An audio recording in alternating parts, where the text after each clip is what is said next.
Hey everybody, welcome back to Quali-Tea time. It's been a relatively quiet week lately.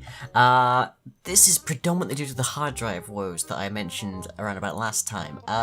Basically I had like 30 gig left. I had somewhere in the order of around 460 gigabytes of raw footage for various things going around. And consequently, I wasn't really able to do much of anything, because if I filmed any new videos, I would not have enough hard drive space to hold 3 existing videos. So, yeah. So, with that in mind, though, I have made a somewhat expensive purchase. But here we go anyways, everybody. Meet Archon. So, this is I forget the exact digits on this thing, there we go. There we go. EX4100 from Western Digital, and that is... It's marketed as a cloud, which is... No, it's not even, like, close to what a cloud is, but that's a buzzword that's used in a lot of tech marketing these days. So a cloud is basically just a file server, and specifically speaking, a cloud is, generally speaking, multiple servers that are publicly accessible. This is a personal cloud, which actually means it's more of a private file server, so... bleh. So that's what we've got, and he's currently sat over here.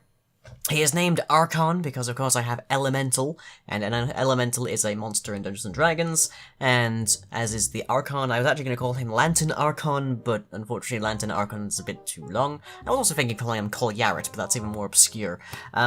But he's currently packing 3 1TB hard drives, of which are diverged into my editing files, my raw footage files, and my archive, so those no longer bump into one another, which is good because the archive, unlike most other parts of my assets and such, is the only part that consistently grows over time. Raw footage tends to flex very rapidly, editing will grow steadily, but then old files become irrelevant, so they get erased. But the archive is ideally never going to be deleted, so that's something that's always growing, and that means if it's sharing a drive with the raw footage, as it was previously doing on this, which is a 1TB drive, it inevitably fills it up very much. So now that I have that, I can swap out drives as necessary for each individual segment, and I don't have to worry about a whole ton of problems like hard drive space. So, with that in mind, I have a bunch of upcoming content for this next week, including a Dungeon Maker episode with a nice time-lapse on Friday, and on Monday we are starting a World of Madness UHC. See how far I get in that. It's been a very long while since I've done PvP content. But with that in mind, onto the schedule. On Thursday night, 11 PM GMT, we're going back to midnight, where we have a couple more bosses left in Dark Souls, I think. Either way, it's going to hurt. Then on Saturday at 9 PM GMT, we're off back onto the coaster as we go through some more placements. And lastly for the week, on Tuesday at 9 PM GMT, we have Yogdwarves Live, where we're going to be doing, hopefully, a bit more pipeline work between the modules. And videos you might have missed for this week. We have, of course, very little on my channel, but there is still, nonetheless, free videos from Factorio with Strife. Over on William Strife on YouTube, you can see that our power is becoming a considerable problem, as the bank of steam engines expands at an alarming rate, creating a lot of pollution and threatening all-out war with the natives. My solution is to tear about half the base. New episodes Sunday, Tuesday, and Thursday. And on to the questions. So as always, these are drawn from the comment section of the preceding vlog. If you have anything you want to ask me, drop it down below, we'll see if it gets answered. Our first question comes from Morgan Sabriel. How do you deal with confidence and anxiety issues? Anxiety, it's usually a retreat, a shutdown. It's not healthy, it's not useful in many cases. Confidence, though, is usually just complete incredulity. It's like, yes, I'm completely unsuited to this, but I'm going to do it anyways, because YOLO, I guess. I'm maybe not the best person to ask, because I deal with imposter syndrome a lot. And consequently, my sense of self-value, it's not quite self-value, my sense of ability is pretty damn low, so I don't know exactly how I deal with these things. Fortunately, they don't seem to come up terribly much these days. Yay. Chronicler Wolfram asks, did Lying Shisai worry about their afterlife in light of their actions whilst deified, that is to say, banishing red makers? We don't know where to just yet, but nonetheless. Bearing in mind this is related to the fact that Lang Shisai is a Shinto, quotation marks, believer and priest, and Shinto is a little bit different from a lot of Western sort of Christianity-influenced mythologies, in that there isn't so much a heaven and a hell. There is sort of a heaven, it's not quite comparable.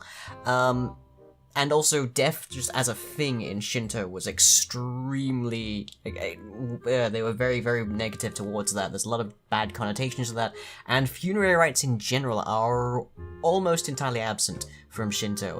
The most obvious one that you could point to is actually just, this is impure, because someone is dead. So we're just going to, like, smooth that out. We're just gonna, like, no.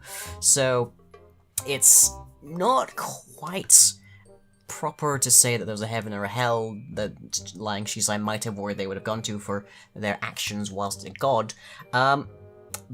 Generally speaking, the pattern is that those who are alive honor and memorialize the dead, so tend the graves, that kind of thing.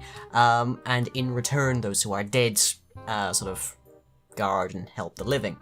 And this is again attached to the fundamental belief of Shinto, which is everything has a soul, including humans, and souls are capable of being ghosts, essentially. So you can have, like, several yokai are spirits of things that are dead or deceased or have always passed on that are possessing objects today. So, for example, if you are particularly unkind to an umbrella, it will actually, like, turn into a yokai if you're not careful.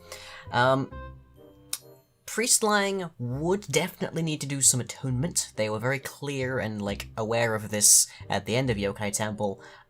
This would be mostly to cleanse the impurity of their sumi, which is the sin, roughly.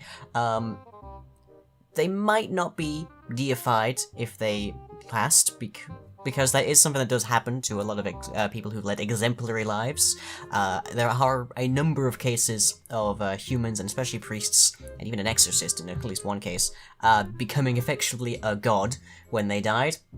But of course that's extremely powerful kami as opposed to god. It's a little blurry. But they very, very, very unlikely to leave terribly much in the way of impurity when they actually died, and it would be incredibly surprising if they were not honored and memorialized, given how much that they've done for the community of yokai.